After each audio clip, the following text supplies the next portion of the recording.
भारत एक झूठ की फैक्ट्री बन चुका है जनरल साहब। इस वक्त वहां से झूठ भी फैलाया जा रहा है और फेक न्यूज़ भी फैलाई जा रही हैं। और भारत के अंदर खौफ इतना है कि 45 उनके जो से ज़ायद जो हैं वो उनके एयरपोर्ट्स उन्होंने बंद कर दिए हैं। और राजस्थान और पंजाब में 300 किलोमीटर का तवील तरीन ब्रेकआउट जो है वो कर दिया है। और इसके अलावा वहाँ पर जो है वो हड़बूंग मची हुई है, वहाँ पर जो है वो राशन इकट्ठा किया जा रहा है, वहाँ पर एटमी जंग के से बचने के लिए मॉक एक्सरसाइजिंग की जा रही है। इस तरह का पैनिक भारत के अंदर, इतना खौफ भारत के अंदर, और साथ साथ इतना इस तरह जवाब पैदा करना कि हम पर जो है वो उन्होंने वायलेशन करना, ये किस तरफ जा रहा है भारत? क्या चाह रहा है भारत सर? देखिए, मैंने पिछले फरमा दीजिएगा था कि हमारा सामना एक वकार, शातिर और झूठे दुश्मन के साथ है। और वो हमेशा से, चाहे आप फैंटम स्ट्राइक की बात करें, सर्जिकल स्ट्राइक की बात करें, वो बातें बहुत बड़ी बड़ी करता है लेकिन उसका पोटेंशियल बहुत कम है। एयर मार्शल साहब ने पिछले सवाल पे जवाब दिया कि ये जो राफेल के पायलट्स और हमारे पायलट्स का कंपैरिजन, मैं इसको एक और नज़र से देखना चाहूँगा कि इंडिया ने हमेशा से पाकिस्तान को अंडर एस्टिमेट किया और अपने आप को ओवर एस्टिमेट किया है। वेराज हमने 2019 में उसको अकल के नाखन दे दिए थे, अगर उसे समझ आ जाती तो। इस दफ़ा फिर उसको अकल के नाखन दिए हैं कि एक्चुअली ऐसा नहीं है। पाकिस्तान का जो टेक्नोलॉजिकल पोटेंशियल है और पाकिस्तान के जो पायलट्स का जज्बा है वो फॉर सुपीरियर है इंडिया की निस्बत। दूसरा जो आपने जिक्र किया है कि जिस तरीके से इंडिया जो तैयारी कर रहा है, जहाँ पे वो मकार है, जहाँ पे झूठा है, वहाँ पे उतना ही बुज़दिल है। वो उसमें वो हिम्मत और वो जज्बा नहीं है। मुसलमानों को अल्लाह ताला ने कुदरती एक जज्बा दिया है कि हम शहादत का रुतबा चाहते हैं और हमें मौत से किसी किस्म का खौफ नहीं है। इस एपिसोड में भी इंडिया ने पाकिस्तान को, पाकिस्तानी अवाम को, पाकिस्तान आर्म फोर्सेस को डराने धमकाने की कोशिश की है, लेकिन हम उससे डरे नहीं हैं। हमारा जज्बा और ज़्यादा बड़ा है कि हमें अगर मौका मिला तो हम उसको किस तरीके की जो है ना वो मुँह की मारेंगे। अब इंडिया जो है वो इस तरह की इमेज क्रिएट कर रहा है, वो फॉल्स झूठ बोल रहा है कि हमने 15 साइट्स के ऊपर जो है ना उसके अटैक किया है, जो उसको जस्टिफिकेशन दे रही हैं। बिकॉज हर एक्शन के लिए एक एसेस बिलाए चाहिए होता है, एक जवाब चाहिए होता है। तो जो उसने ड्रोन का एक्शन किया है उसके लिए वो जवाब क्रिएट कर रहे हैं एक झूठ से कि हमने उसके इलाके में 15 साइट्स के ऊपर अटैक किया है। जैसे मैंने पहले कहा था, हम करेंगे, ज़रूर करेंगे। जब करेंगे तो पूरी दुनिया को पता चलेगा। इसी तरीके से एक लाइक्लीहुड है कि वो एक स्टेज मैनेज एक्टिविटी करे जिसमें वो पाकिस्तान पे एलिगेशन लगाए कि पाकिस्तान ने टैक्टिकल न्यूक्लियर वेपन यूज़ किए हैं और उसकी वजह से वो फर्दर उसको एस्केलेट कर रहा है। तो झूठा और मकार दुश्मन है, उसको हम, उसकी हर हरकत को हमने नज़र में रखना है और उसको काउंटर करना है। अच्छा एयर मार्शल साहब, एक और मैं एंगल से हमने कल भी बात की थी और लास्ट प्रोग्राम में भी बड़ा दुख हुआ हमें। पहले उनकी डीप स्टेट ने अपने बंदे मारे, फिर हमारे यहाँ इनोसेंट। ये क्या है? आप ये जो आर्मी का एक कुछ होता है, यानी एक खास असूल होते हैं, ज़ाब्ते होते हैं, फसलों को नहीं करना, बच्चों को नहीं करना, औरतों को नहीं करना, वाटर रिजर्वायर्स को हमने हिट नहीं करना। तो ये सब कुछ भूल चुके हैं। उनकी कोई एक फौज, एक बहुत बड़ा इदारा रहा है दुनिया में और बड़े बड़े जर्नैल हुए हैं, रोमेल, मॉन्टगोमरी और आर्टिस्ट हम उन्हें समझते हैं। ये किस तरह की गिरावट आई है हालिया तौर पर एयर मार्शल साहब? देखिए, इसमें आपको हिस्ट्री देखनी पड़ेगी ना, कि अगर आप एक स्कॉलर चनाकिया कोतालिया जो है, अगर आप उसको फॉलो करते हैं और उसकी जो आप देखते हैं उसकी टीचिंग्स में क्या चीज़ें लिखी हुई, उसमें कोई असूल नहीं लिखे हुए। उसमें तो कहा है कि आपका नेबर हमेशा आपका दुश्मन होता है और उसके जो पड़ला नेबर होता है वो आपका उस फ्रेंड बनता है। तो और आप देखें वो इसी फिलॉसफी में काम कर रहे हैं। उनके सारे नेबर के साथ उन्होंने दुश्मनी मोल रखी है। और चूंकि ये अपनी फिलॉसफी आरएसएस से डिराइव करते हैं और माखिज इनकी सोच का आरएसएस है, और अब ये आरएसएस को 100 साल हो गए हैं बने हुए। आरएसएस की फिलॉसफी जो है वो इन्हीं चीज़ों पे है, तो इस पर हमें कोई ताज्जुब नहीं होना चाहिए।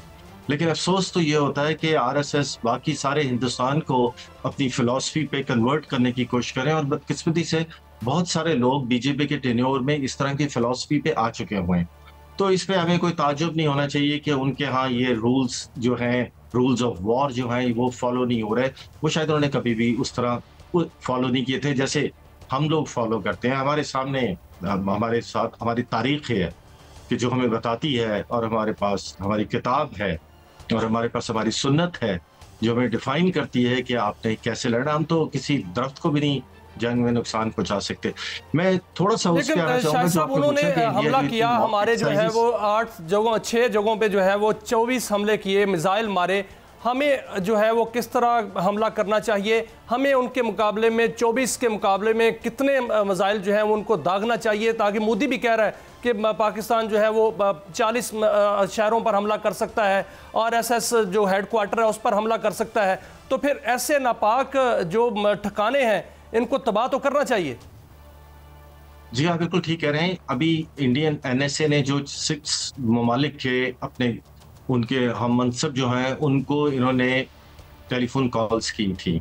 अब इंडिया ने रिपोर्ट किया कि उन टेलीफोन कॉल्स में उन्होंने बताया कि जी जस्टिफाई किया कि हमने टेररिस्ट ठिकानों पे हमले किए, लेकिन जो इंटरनल रिपोर्ट है वो बता रही है कि उन्होंने हर जगह ये रिक्वेस्ट की है कि पाकिस्तान से कहें कि वो अब हम पे अटैक ना करे। एक्चुअली इस वक्त आप इंडिया को देखें तो बड़ी इंपॉर्टेंट बात बता रहे हैं आप, ये बड़ी इंपॉर्टेंट बात है कि किन किन मुल्कों को उन्होंने किन किन मुल्कों को जी प्लीज जी उन्होंने जहां तक मुझे इंफॉर्मेशन, उन्होंने अमेरिका को कॉल किया अपने हम मनसब को, उन्होंने रशिया को कॉल की है, उन्होंने UAE में कॉल की है, उन्होंने सऊदी अरब में कॉल की है। तो इन सब जगहों पे उन्होंने कॉल्स किए हैं, इसलिए कि इस वक्त इंडिया में जो एक खौफ व हरास है वो सिर्फ ये है कि पाकिस्तान जो है अब वो किस तरह का अटैक करेगा। Let there be no doubt, attack हमने करना है। वो अटैक हमने इसलिए करना है कि जो समरेज साहब ने बताया था कि उन्होंने रेड लाइंस क्रॉस की हैं, इंटरनेशनल बॉर्डर को वायलेट करना और हाइड्रो प्रोजेक्ट को, ये नाकाबिले माफी जुर्म है, इस पे जुर्म नहीं होगा। तो इसलिए जो उनके अंदर इस वक्त एक हिजानी कैफियत में मुब्तला है वो बिल्कुल हमने अटैक करना है। मैं आपकी तरफ आऊंगा। कल जो है वो अजीत डोवल ने हमारे NSA को कॉल की, लेफ्टिनेंट जनरल आसिम मलिक साहब को कॉल की, और उन्होंने वहाँ भी तरले और मिन्नतें की कि हम पर जो है अटैक ना किया जाए। पाकिस्तान ने तो रिस्पांस देना है, अभी तो हमने डिफेंस किया है, हमें कैसा रिस्पांस देना चाहिए जो कि भारत खुद कह रहा है कि हमें इस तरह का रिस्पांस मिलेगा। क्या उनको हम सरप्राइज देंगे? बहुत बड़ा सरप्राइज होगा। मलिक सालिक साहब, अगर हम इस पूरे प्रॉब्लम के जेनेसिस को देखें, जिस तरीके से ये अनफोल्ड हुआ है, इंडिया ने एक फॉल्स फ्लैग ऑपरेशन के बाद इतनी ज़्यादा हाइप दे दी उसको कि वो अपने कमिटमेंट ट्रैप में फंस गए कि उनके लिए मुश्किल था कि उससे बैक ऑफ करना, और उनके लिए ज़रूरी हो गया, वो फ्रस्ट्रेट हो गए कि उन्होंने कोई ना कोई एक्शन लेना है। जो ही उन्होंने एक्शन लिया, जो पाकिस्तान के हमारे इंटरनेशनल बॉर्डर की सेक्रेटरी को वायलेट किया, यहाँ पे मिसाइल दागे, तो उन्होंने एक वाइट फ्लैग रेस कर दिया। उनके ट्वीट आना शुरू हो गए कि ये हमारा एस्केलेटरी एक्शन नहीं है, हम इससे आगे नहीं जाना चाहते। तो मैं इसको फॉलो कर रहा हूँ कि पहले दिन से पहले तो उनकी मजबूरी थी कि उन्होंने कुछ ना कुछ करना था, उस मजबूरी में उन्होंने किया, लेकिन अब वो घबरा रहे हैं कि इसका जवाब जो आएगा वो किस तरह का होगा और कितना ज़्यादा उनको नुकसान होगा। तो मैं ये दोबारा ये कहना चाहूँगा कि पाकिस्तान अभी भी अपना हक रिटेन करता है और पाकिस्तान स्ट्राइक करेगा, मुझे इसमें कोई शक नहीं है। और स्ट्राइक भी लेकिन सर एक साजिश भी तो कर रहा है ना, भारत एक साजिश कर रहा है कि वो सिखों को पाकिस्तान से लड़ाना चाह रहा है, वो कहीं ना कहीं एक तीर से 2-3 शिकार करना चाह रहा है। वो ये चाह रहा है कि उनकी इबादतगाहों पर हमला किया जाए और वो नाम जो है पाकिस्तान का लगाया जाए, नाम पाकिस्तान एयरफोर्स का लगाया जाए। ये भी करना चाह रहा है कि वो वहाँ पर जो है कत्लो गारत करके वो पाकिस्तान का जो है नाम लगाना चाह रहा है। ये बाकायदा तौर पर साजिश का इंकशाफ हुआ है, वो ऐसा करना चाह रहा है। अगर वो ऐसा करता है तो फिर इसका तोड़ कैसा होगा, हमने कैसे इसका तोड़ करना है और हमने अपना रिस्पॉन्स कैसे देना? सर देखिए, मुझे कभी यकीन है कि पाकिस्तान एक रिस्पॉन्सिबल स्टेट है। हम जिस तरीके से उसने हमारे निहत्ते सिविलियंस के ऊपर स्ट्राइक किया है, हम उस तरीके से नहीं करेंगे। उसके अगेंस्ट हमारे पास लेजिटिमेट टारगेट्स हैं। RSS का हेडक्वार्टर है, RSS के ट्रेनिंग सेंटर्स हैं, वो मिलिट्री इंस्टॉलेशंस हैं जहाँ से ये एग्रेशन जो है जिसने ओरिजिनेट किया है, चाहे वो ड्रोन्स हैं, चाहे वो मिसाइल्स हैं, चाहे वो एयरफोर्स के सेटअप्स हैं, वो जगह हैं जहाँ पे कि हम वो लेजिटिमेट टारगेट्स हैं पाकिस्तान के लिए, क्योंकि उन्होंने वहाँ से हमारे खिलाफ एक स्टेट स्पॉन्सर्ड दहशतगर्दी की है। तो मुझे पूरी उम्मीद है कि पाकिस्तान जो है वो माफी चाहता हूँ, इंटरजेक्ट कर रहा हूँ जनरल साहब, क्योंकि वक्त बड़ा कम है। एयर मार्शल साहब ये फरमाइए कि S-400 क्या है और वो क्यों वो भी उन्हें प्रोटेक्ट ना कर सका, जरा ब्रीफली बताइएगा एयर मार्शल साहब। जी, S-400 एक बहुत ही ज़्यादा इफेक्टिव एक एयर डिफेंस सिस्टम है जो रशिया ने इनको दिया हुआ है, और उनके पास ऐसे 4 सिस्टम है, और इस अटैक में उन्होंने सारे के सारे सिस्टम डिप्लॉय किए हुए थे।